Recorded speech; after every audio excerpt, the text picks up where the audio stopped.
আসসালামু আলাইকুম প্রিয় দর্শক মণ্ডলী, দেশ ও দেশের বাহিরে থেকে যারা আজকে এই ভিডিওটা দেখছেন, সকলকে আমার পক্ষ থেকে আন্তরিক শুভেচ্ছা ও ভালোবাসা। প্রিয় দর্শক, আমরা জানি নবী মুসা আলাইহিস সালাম পরিষ্কার কথা বলতে পারত না, কিন্তু কি কারণে আমরা অনেকে জানি না। তাই আপনাদেরকে জানানোর জন্য আজকের এই ভিডিওটা নিয়ে চলে এসেছি। তাই অনুগ্রহ করে পুরো ভিডিওটা শুনুন। চলো শুরু করি। আল্লাহ তাআলা মানুষকে তার ইবাদতের জন্য সৃষ্টি করেছেন, মানুষকে সঠিক দিক নির্দেশনা দেওয়ার জন্য যুগে যুগে অসংখ্য নবী রাসূল পাঠিয়েছেন, যারা মানুষের মাঝে তার কালেমার দাওয়াত ও সঠিক জীবন দর্শন তুলে ধরেছেন। রেসালাতের ধারাবাহিকতায় পৃথিবীতে আগমন করেন হযরত মুসা আলাইহিস সালাম। আল্লাহ তাআলা তাকে সবচেয়ে বেশি নেয়ামত দান করেছেন। কুরআনুল কারিমে হযরত মুসা আলাইহিস সালামের নবুয়তি যুগের ব্যাপক আলোচনা উঠে এসেছে। হযরত মুসা আলাইহিস সালামের মুখে জোরতা থাকার কারণে তিনি আল্লাহ তাআলার নিকট প্রার্থনা করেছিলেন তার সাহায্যে তারই বড় ভাই হযরত হারুনকে সাহায্যকারী হিসেবে নিয়োগ করার জন্য। আল্লাহ তাআলা হযরত মুসা আলাইহিস সালামের দোয়া কবুল করে তার ভাইকে নবী হিসেবে কবুল করেন। ফেরাউনের অগ্নি পরীক্ষায় হযরত মুসা আলাইহিস সালাম দুগ্ধ পান করার সময় তার মায়ের কাছেই ছিলেন, এবং তার মা ফেরাউনের দরবার থেকে দুধ পান করানোর বিনিময়ে ভাতা পেতেন। শিশু মুসা দুধ পান বন্ধ করে দিলে ফেরাউন ও তার স্ত্রী আছিয়া তাকে পালক পুত্র হিসেবে তাদের নিজেদের কাছে নিয়ে যায়। ওই সময়ে একদিন শিশু মুসা আলাইহিস সালাম ফেরাউনের দাড়ি টেনে ধরে তার গালে একটি চপেটাঘাত করেন।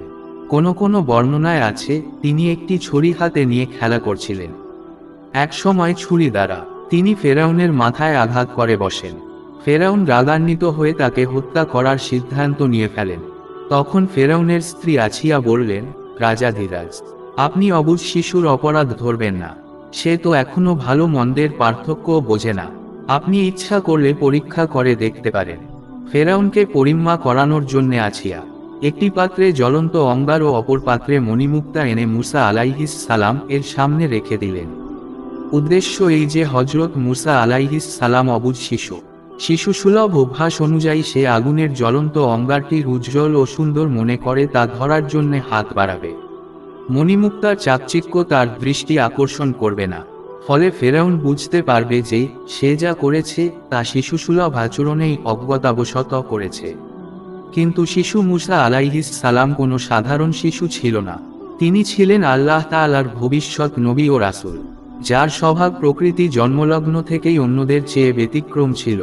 মুসা আলাইহিস সালাম আগুনের পরিবর্তে মণিমুক্তাকে ধরার জন্য হাত বাড়াতে চাইলেন, কিন্তু জিবরাইল আলাইহিস সালাম তার হাত অগ্নিস্ফুলিঙ্গের পাত্রে রেখে দিলেন। হযরত মুসা আলাইহিস সালাম ওই সময় আগুনের স্ফুলিঙ্গ তুলে মুখে দিলেন, ফলে তার জিহ্বা পুড়ে যায়।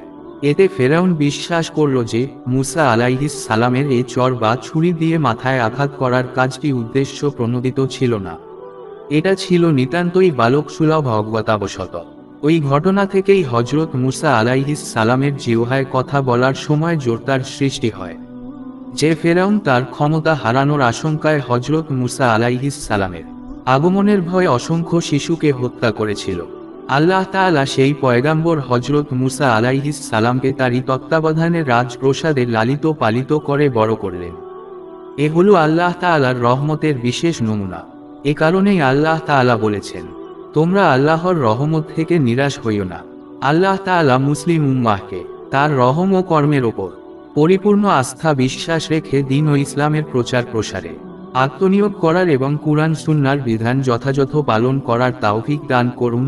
আমিন।